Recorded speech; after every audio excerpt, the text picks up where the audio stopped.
Is a Metamask airdrop finally upon us? A new platform that rewards you for minting, upcoming blockchain games, a new mint out of Yuga Labs, and the Memeland art finally revealed. Welcome back to the Crypto Gorilla YouTube channel. There is a ton to talk about today. As usual, none of this is financial advice. It is just my opinion. And if you enjoy this kind of content, would you kindly hit that subscribe button and consider sharing it with a friend? So there's a rumor going around that there's going to be a snapshot for a Metamask airdrop. A Metamask airdrop would be amazing for the market. We've been waiting for this for a very long time. Now, part of the reason for the speculation is this tweet where Metamask talks about their bridges. So it has people thinking that maybe Metamask is dropping hints that you're going to have to do at least one bridge through Metamask in order to qualify for an airdrop, which would make sense for airdrops. If we look at Arbitrum, for example, you could see that they did require you to at least have done one bridge alongside with trading volume and transaction frequency. So this speculation isn't outside the realm of possibility. However, what I don't know is where this random date of March 31st for an airdrop came from. Now, if it's just a prank, bro, that would be quite unpleasant because a ton of people are rushing to do a bunch of bridges. They're doing a bunch of swaps in order to meet some criteria that we've pretty much all just made up. So for me personally, I am trying to meet this criteria. However, I'm not making new wallets and doing it. I'm only doing this on wallets where I already have a ton of swap volume.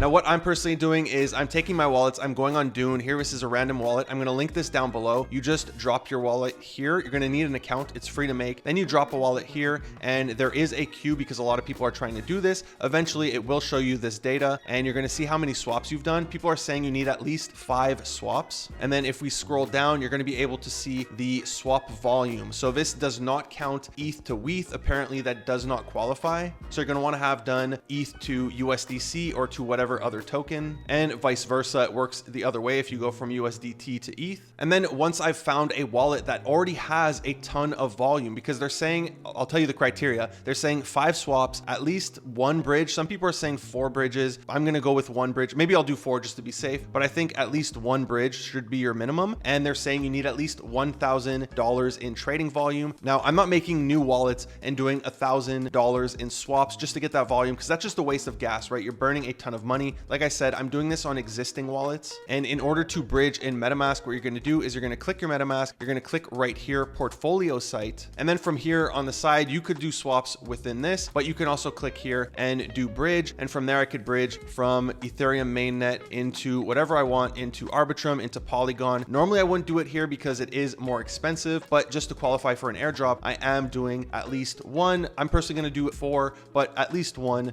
bridge. Now, the market has been all about airdrops recently. I did take this poll. 80% of you have said you want me to do tutorials on airdrops, so I will do tutorials in greater detail. And to those of you who voted no, don't worry, it's not going to replace my usual content. This is going to be extra videos on top of what I normally do. So definitely look out for future airdrop tutorials. Next up this week, we saw the Devs NFT mint. It did really well, especially considering it was a free mint. The floor did manage to hit 0.25 before going down a little bit. Now it's at roughly 0.15 after it has just revealed. However, the reason I'm bringing this up isn't about the mint itself. It's about the platform that it minted through, Metadrop. Now, if you don't know Metadrop, it's been around for a while. It's helped launch a few collections such as Wazi's, Webaverse, Raid Party, and Smashverse. However, they have come up with a new minting strategy that rewards people for minting. Now, if you check on their website here, it does say you can earn points for every NFT you mint. And they also mentioned on their Twitter that they're going to have a lot of upcoming drops. The next one they already have announced, it's the Abyss. We're going to discuss it in a moment. I personally really like this idea. It's based off of Blur, where you are rewarded for providing liquidity, trading on their platform, listing, putting in bids, and they've taken that and they've built it into a minting system. Now, they even show a leaderboard here, and you can get a boost. Either you need to have minted 3 different mints on their platform, or you need to be in the top 20 of the leaderboard. So this is really good for projects because people are going to be incentivized to get whitelist for their upcoming mints in order to get more and more points. So naturally, in order to qualify for whitelist, people are going to be engaging more with those projects. Now, as I mentioned, the next project that is minting through Metadrop is going to be the Abyss. I spoke about this project a few months ago while they were developing their game, as I really liked their idea for their minting strategy. And we did manage to get some whitelist spots for Guerrilla Labs. So this mint will be entirely free, just like the dev. However, the difference here is that the mint is going to be gamified. So if you don't have whitelist, there will be a public mint. But the way it's going to work is they are going to have a riddle where you need to solve the riddle, get a code, which then allows you to play their game. And in order to mint the NFT, you're going to have to beat their game. Now, this is going to be Act 1. There are going to be 4 different acts, and in order to play the future acts, you're going to have to hold the NFT from the previous act. So it's going to incentivize you to hold if you want to continue participating in this ecosystem. And not only that, if these mints are happening on Metadrop, every time you mint, you are going to get more and more points, building up your score on their leaderboard. Next on the list, we have Lyra. Now, this project popped up last week, although if we scroll down to the bottom of their Twitter, you could see they started posting in February 2021, so it has been a while. However, it did start to get a lot of attention in the recent days as they just dropped a trailer as well as a light paper. Now, one of the founders of this game is Daniel Waynand, who is also the co-founder of Shopify. And if you look here as proof, you can see he has indeed quote tweeted this recent tweet. Now, if we jump into their light paper, you can see it's going to be broken up into 4 different phases. The first phase is going to be their Genesis mint of 10,000 NFTs, which are going to be 30 different creatures you can use in the game. And this will not be a free mint, as if we scroll down to one of the next phases for the open edition, you can see that they mentioned the open edition is going to be cheaper than the Genesis mint. So neither of these are going to be free. However, if you mint a Genesis piece and hold it, you are going to get 4 open editions for absolutely free, as well as their tiering stone for free, which is going to help you level up your creature. Now, they also break down the initial phase of the game. I'm going to link this down below if you want to go read more about it, but this is going to be an auto battler of 5 creatures versus 5 creatures. So you will be able to mix and match your creatures to figure out what the strongest team is. However, the part that interests me is going to be the second phase, which seems like a much bigger game. If you check the trailer, at the end of it, they do show off this game where you will be able to farm crops, craft recipes, upgrade your house, upgrade your creatures, and so on. So I believe this one is minting in early April. They will have whitelist available, and they will also have a public mint. Next up, we have another gaming project. We do not have too much info on this one. I do know it is VC backed. They have managed to raise $6 million.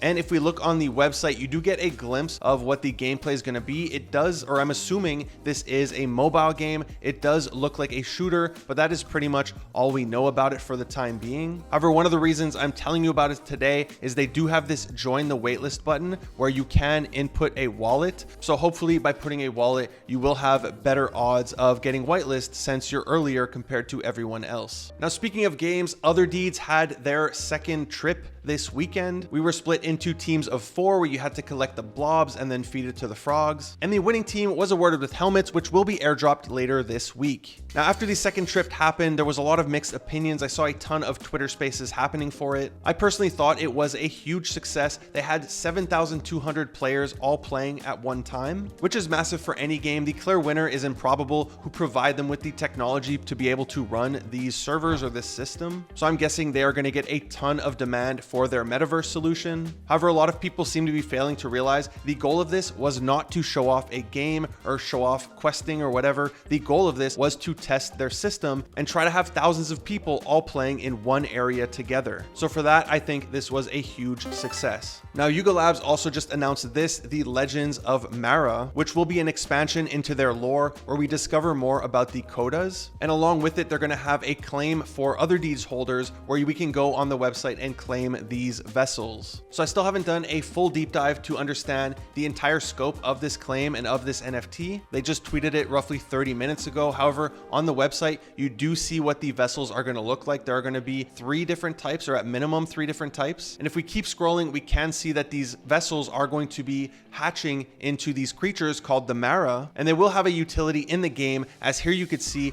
they do harvest fragments in the Otherdeeds. So if you own a plot of land, I assume these guys are going to be automatically harvesting your resources for you. Now, something else that's happening is they will be decoupling the Kodas. So you're finally going to be able to have your Koda as its very own, I guess it's going to be its own NFT, but as its very own PFP. Last but not least, we finally got a partial art reveal for Memeland. It's going to work similar to the potatoes where the art evolves over time. And just like those sketches we saw a while back, phase 1 is going to be babies. Phase 2, I assume, is going to be teenagers, followed by adult pirates, which is going to be the final phase. And while I'm very happy that we finally got to see at least partial reveal for captains, what I want to talk about today is this tweet out of MVP 180 speculating on who the artist or who the team of artists are working on the final art. Now, maybe Maybe I drank the Kool-Aid, let me know in the comments down below, but this makes a ton of sense to me. He thinks it's the studio, I'm gonna butcher this, Shueisha. It's some Japanese studio. They work with a ton of different brands. They're a publishing house. And if you go through the list, you can see there's a ton like Dragon Ball, Naruto, One Piece, and a bunch more. Now this would explain why they have used a bunch of traits from popular anime shows throughout the collection, as well as in this trailer that just dropped, where in the front of the ship, the dragon head looks very similar to the dragon in Dragon Ball. Now something else he mentions is the relationship between Ray and Casetify, which is something Ray has tweeted in the past. He's very close friends with the CEO of Casetify, who is also an advisor for Memeland, and he holds an MVP. And here you can see that Casetify is indeed working with many of these brands and helping bring them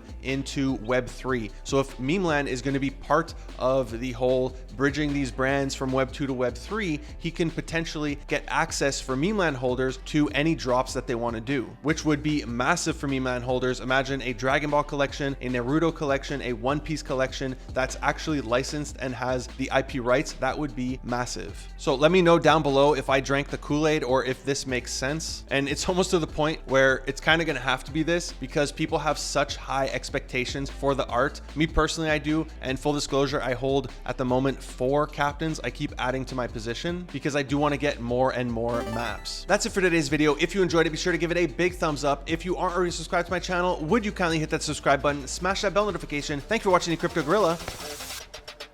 Peace.